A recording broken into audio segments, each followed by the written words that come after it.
లిక్కర్పై ప్రభుత్వం ఉక్కుపాదం మోపుతుంది అన్నారు మంత్రి కొల్లు రవీంద్ర. గత ప్రభుత్వంలోని నకిలీ లిక్కర్ స్థావరాలపై దాడులు చేస్తున్నామని చెప్పారు. అయితే కల్తీ మద్యం నిజమే అని టీడీపీ నేతలే అంటున్నారన్నారు ఎంపీ అవినాష్ రెడ్డి. కూటమి ప్రభుత్వం ప్రజల ప్రాణాలతో చెలగాటమాడుతోందని మండిపడ్డారు. ఎన్ఫోర్స్మెంట్ వింగ్ గతంలో సెబ్ కింద చేస్తారు మొత్తం కూడా.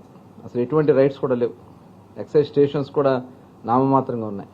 ప్రభుత్వానికి గతంలో పక్క రాష్ట్రాలకు వెళ్ళినటువంటి పరిస్థితి ఉంటే ఇవన్నీ కూడా మనకి రావడం వల్ల బోర్డర్ డిస్ట్రిక్ట్లో 30 to 40% పైనే గ్రోత్ వచ్చింది. అక్కడ బ్రాండ్స్ అన్నీ కూడా తీసుకొచ్చాం.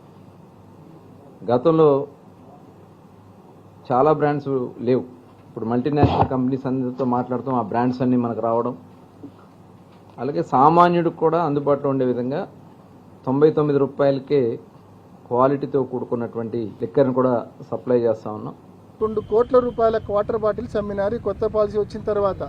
అందులో 48 కోట్ల క్వార్టర్ బాటిల్స్ కేవలం ఈ నకిలీ మద్యంతో కూడిన బాటిల్, అంటే స్టిక్కర్లు మాత్రం ఒరిజినల్, బాటిల్ లోపల మద్యం మాత్రం కల్తీ.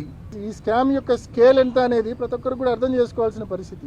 ప్రజల ఆరోగ్యం మీద శ్రద్ధ లేదు, ప్రజల ప్రాణాల మీద శ్రద్ధ లేదు, ఏమైపోతారో అన్న ఇది అస్సలు లేదు. ఏమాత్రం భయం లేకుండా ఇటువంటి కల్తీ సారా స్కామ్లు ఈ ప్రభుత్వం చేశారు.